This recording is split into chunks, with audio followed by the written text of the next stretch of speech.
Na semana passada, a gente falou aqui que a inflação dos mais pobres está acima da média geral. Mas esse não é o único grupo prejudicado, não. O consumidor da terceira idade também tem inflação mais alta.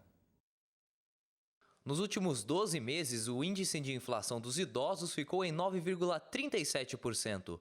O cálculo é da Fundação Getúlio Vargas, que aponta que o número é maior do que a média geral de inflação, que está em 9,15%. O estudo avalia o consumo das famílias compostas majoritariamente por pessoas com mais de 60 anos. Nos últimos 3 meses, a alta de preços teve acúmulo de 2,46%. Diminuiu o ritmo do primeiro trimestre do ano. As principais altas ficaram no grupo de saúde e cuidados pessoais por causa do aumento dos medicamentos. As altas de preço das roupas femininas e das passagens aéreas também influenciaram negativamente no índice.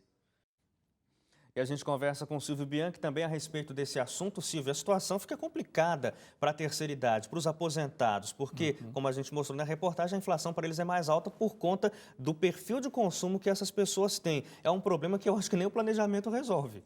Olha, e vamos somar mais um ingrediente a essa mistura complicada que é o consignado. Sim. Que os aposentados têm na aposentadoria também. E isso só agrava a situação. Realmente, a questão de aumento de preço junto com o consignado, as aposentadorias que não são muito volumosas, se reduzem muito e o aposentado fica numa situação de que muitos acabam dependendo de familiares, tá? Ou até da caridade, para poder subsistir. Sim. Agora, o que dá para fazer num caso como esse? Por exemplo, o cidadão aposentado que já está numa fase em que não ganha muito dinheiro, a aposentadoria não acompanha a própria inflação. Aí você tem a inflação aumentando mais ainda para esse setor, para essa fatia da população. O que a pessoa pode fazer, Silvio? Lamentavelmente, que a receita sempre é a mesma, reduzir consumo. Mas chega uma hora que parece que não tem mais de onde tirar, Silvio. Então, esse é o problema. Quando você chegou no limite, que você já não tem de onde mais tirar, aí tem que aparecer a família para apoiar esse aposentado. Lamentavelmente, existe pouca educação financeira de todos os brasileiros. E os aposentados ou os idosos que já estão com mais de 60 anos, mais de 70% dessa faixa etária já é aposentada, sofrem esse problema. Nunca cuidaram das finanças, não tem esse pé de meia, essa reserva para compensar, para complementar a aposentadoria, e a situação é muito difícil, porque realmente...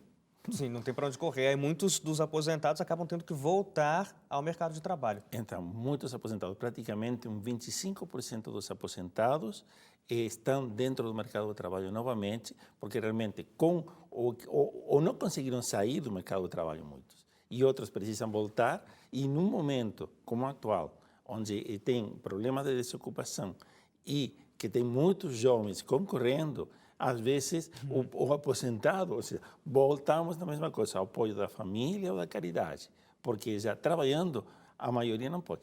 E nós estamos falando de que, segundo o IBGE, 1% dos aposentados são independentes financeiros, que significa que eles têm um padrão de vida que conseguem sustentar com a aposentadoria. Só 1% dos aposentados. É muito pouco, Silvio. É muito pouco. Mas é o que você falou, é preciso que na juventude ainda se comece a ter um planejamento, a ter uma educação financeira melhor para não passar por esses percalços todos, porque o que a gente vê na Previdência é que a coisa vai piorar para esses jovens de hoje quando chegarem à aposentadoria. Provavelmente.